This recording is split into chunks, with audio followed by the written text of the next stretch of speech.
একদম ঠিক দেখেছো। মাত্র 6টি প্রশ্ন ভালো করে পড়ো। এমনকি তোমরা যদি মনে করো যে স্যার আমাকে একটাই প্রশ্ন দিন, স্যার আমাকে দুটো প্রশ্ন দিন, দুটোই লিখবো, স্যার আমাকে 3টে প্রশ্ন দিন, 3টে লিখবো, তাও বলে দেবো। যদি বলে একটা বলে দিন, একটা বলে দেবো। যদি বলে স্যার আমাকে দুটো বলে দিন, দুটোই বলে দেবো, দুটোই পড়বে। যদি বলে স্যার 3টে বলে দিন, 3টে লিখবো, তিনটে বলে দেবো। অবশ্যই প্রথম থেকে শেষ পর্যন্ত শুনবেন বা শুনবে। সবাইকে বলছি মনোযোগ দিয়ে শুনবে। যে কোটা বলো সেই প্রশ্ন পড়বে, অবশ্যই শুনতে হবে, ঠিক আছে?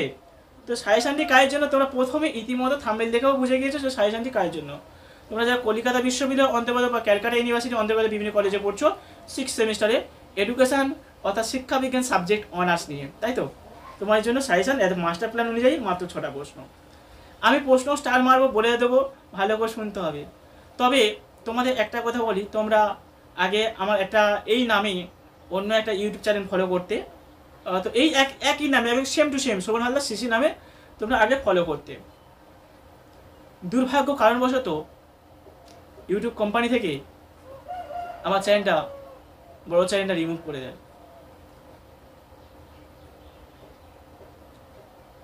সেই পরিস্থিতি থেকেও কিছু তোমার বন্ধুরা যে আমাকে ফোন করেছে, করে বললেও যে স্যার আপনি আবার চ্যানেল খুলুন, আমরা কোথায় যাব, আপনি না সাজেশন দিলে, আপনার সাজেশন আমরা পড়ে পরীক্ষা দিতে চাই। তোমাদের মতো তোমাদের বন্ধুরা আমাকে বললো যে আপনি আবার খুলুন, আমরা সাপোর্ট করব। সেই জন্য তোমাদের জন্য আবার নতুন করে রাত দিন এক করে দিয়ে তোমাদের জন্য সাজেশন বানিয়েছি, বা অনেক প্রফেসর, অনেক লেখক লেখিকাদের সঙ্গে যোগাযোগ করে এই সাজেশনগুলি বানানো হয়। সেটা বলছি তোমরা অবশ্যই আগেকার মতো যেমনটা সাপোর্ট করেছিলে প্রত্যেককে বলবো, কেউ এড়িয়ে যাবে না। যতজন দেখবে সবাইকে বলবো কেউ এড়াবে না, প্রত্যেকে চ্যানেলটাকে সাবস্ক্রাইব করে আগেকার মতো দাঁড় করার চেষ্টা করো। আশা করছি তোমরা বুঝতে পেরেছো। যাই হোক, তোমরা প্রশ্নগুলি একটু লিখে নাও। আমি যে বলবো, যদি মনে করো দুটো বলো, একটা বলো, বলে দিচ্ছি। একের দাগে যে প্রশ্ন বলবো বেশি করে স্টার মারো। প্রথম প্রশ্ন যেটা বলবো একদম পরীক্ষায় পড়বে, নেচে পড়বে। যেটা বলবো পরীক্ষায় নেচে পড়বে। পরীক্ষা দিতে গিয়ে প্রশ্ন দেওয়ার আগে ওই প্রশ্নের উত্তর লেখা স্টার্ট করে দেবে। যে প্রশ্ন বলবো পরীক্ষা দিতে গিয়ে লেখা স্টার্ট করে দেবে। প্রশ্ন লিখে নাও। অপসংগীতি বলতে কি বোঝো? শোনো আর লেখো, পরিষ্কারভাবে বলছি। অপসংগীতি বলতে কি বোঝো? অপসংগীতির কারণগুলি আলোচনা করো।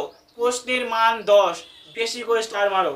সাথে সাথে একটা প্রশ্ন 5এও দিতে পারে, এখান থেকে লিখে নাও। উত্তম সঙ্গীতি বিধানের যে কোনো 5টি শর্ত লেখো।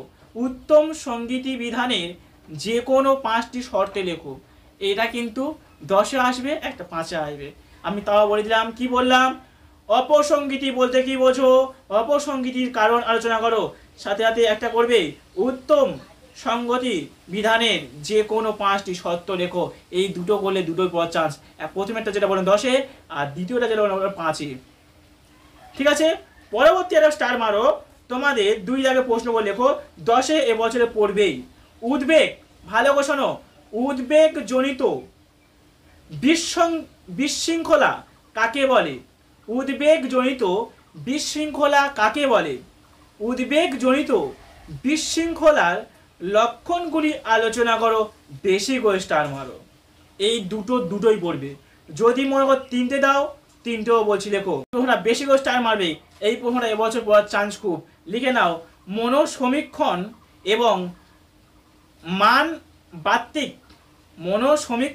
এবং মানবাত্তিক চিকিৎসার সংক্ষিপ্ত ধারণা দাও। সাথে সাথে মনোপ্রশিক্ষণ সম্পর্কে সংক্ষিপ্ত ধারণা দাও। এমনটাও থাকতে পারে, একটু করে যেও। ঠিক আছে, পরবর্তী প্রশ্ন তোমরা বেশি করে স্টার মারবে। প্রোগ্রামমূলক এবং আচরণমূলক চিকিৎসার সংক্ষিপ্ত ধারণা দাও। প্রোগ্রামমূলক এবং আচরণমূলক চিকিৎসার সংক্ষিপ্ত ধারণা দাও। পরবর্তী প্রশ্ন, ব্যক্তিত্ব জনিত বৈষল্য কাকে বলে? ব্যক্তিত্বজনিত বৈশল্য কাকে বলে? বিভিন্ন প্রকারের ব্যক্তিত্বজনিত বৈশিষ্ট্যগুলি আলোচনা করো। অথবা সাথে সাথে ঘুরিয়ে রাখতে পারে, লিখে রাখো অথবা করে। ব্যক্তিত্বের বিশৃঙ্খলা যে কোনো তিনটি প্রকারভেদ সম্পর্কে লেখো। কি বললাম? সাথে সাথে লিখে রাখবে, ব্যক্তিত্বের বিশৃঙ্খলা যে কোনো তিনটি প্রকারভেদ সংক্ষেপে লেখো। পরবর্তী প্রশ্ন, পরিবেশগত পীড়ন কাকে বলে? পরিবেশগত পীড়ন কাকে বলে? পীড়ন প্রশমনের কৌশলগুলি লেখো। এগোটা ভালো করে পড়ো 10 নম্বরের জন্য। এবারে 5 নম্বরের প্রশ্ন, কি প্রশ্ন দেবে এটা কিন্তু বলা যায় না, তবে হ্যাঁ কি সম্ভাব্য প্রশ্ন দিচ্ছি একটু লিখে নাও। অবশ্যই এখান থেকে পরীক্ষায় পড়বে এবং আমি একটা স্টার মারতে বলবো, সেই স্টার মারাটাও ভালো করবে। লিখে নাও, একের দাগে যে প্রশ্নটা বলো স্টার মারা, সেটা কিন্তু এবছরে পরীক্ষায় পড়বে। লিখে নাও, সিজোফ্রেনিয়া। ভালো করে শোনো, এক দাগের প্রশ্ন এবছরে পড়বে।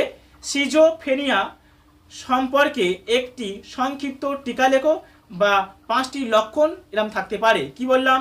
সিজোফ্রেনিয়া সম্পর্কে একটি সংক্ষিপ্ত টিকা লেখো, অথবা থাকবে সিজোফ্রেনিয়া সম্পর্কে 5টি লক্ষণ লেখো, এমন থাকতে পারে। বেশি গোষ্ঠার মারো। পরবর্তী প্রশ্ন, অপরাধ প্রবণতা সম্পর্কে সংক্ষিপ্ত টিকা লেখো। অপরাধ প্রবণতা সম্পর্কে সংক্ষিপ্ত টিকা লেখো। পরবর্তী প্রশ্ন, পীড়ন মোকাবিলার পন্থাগুলি লেখো। পীড়ন মোকাবিলার পন্থাগুলি লেখো। পরবর্তী প্রশ্ন, সুসংগতি বিধান। সুসংগতি বিধানের শর্তগুলি লেখো। আরেকবার বলছি, সুসংগতি বিধানের শর্তগুলি লেখো। পরবর্তী প্রশ্ন, DSM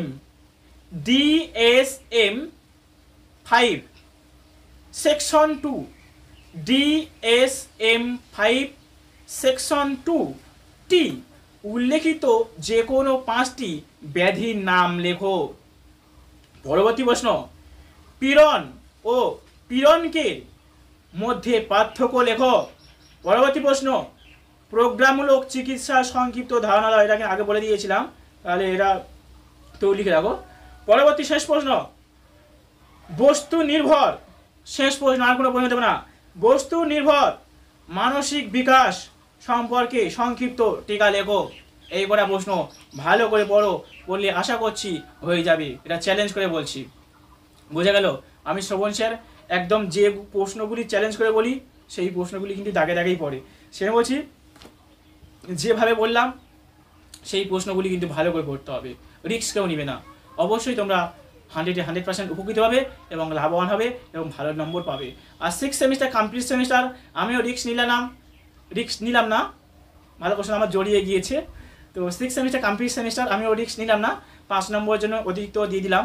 এগুলো পড়ো, অবশ্যই কমন পেয়ে যাবে। আমি শ্রবণ স্যার তোমার সঙ্গে রয়েছি। পরবর্তী 14 পেপার এবং ডিএসসি পেপারগুলো সাজেশান দিয়ে দেবো। তোমরা সঙ্গে থেকো, সাথে থেকো। এই পরিস্থিতির সময় আমি তোমাদের জন্য ভিডিও করছি, তবু তোমাদের বলবো তোমরা অবশ্যই আগে যেমন চ্যানেলটাকে দাঁড় করিয়েছিলে, তেমনটা তোমাদের বলবো আগেকার মতো চ্যানেলটাকে সাবস্ক্রাইব করে চ্যানেলটাকে বড় করার চেষ্টা করো। তোমরা পরবর্তী যখন এমএ করবে, এমএ যদি আমার কাছে ক্লাস করতে চাও অনলাইন এবং অফলাইন, অবশ্যই প্রথমে দেওয়া নম্বরে যোগাযোগ করতে পারো এমএর জন্য অনলাইন এবং অফলাইন ক্লাস করার জন্য। তো ভিডিওটি বড় করছি না, এই পর্যন্ত শেষ করছি। তোমাদেরকে বলবো তোমরা যে কলেজে পড়ো সেই কলেজের গ্রুপগুলিতে অবশ্যই শেয়ার করবে। যারা তোমরা ফ্রেন্ড অর্থাৎ বন্ধু গ্রুপ দেখেছো, বন্ধুদের জন্য তোমরা সবাই মিলে একত্রিতভাবে একটা গ্রুপ বানিয়েছো, সেই গ্রুপে অবশ্যই শেয়ার করবে। আর এমনি পার্সোনালভাবেও তোমরা বন্ধুদের মধ্যে শেয়ার করতে পারো।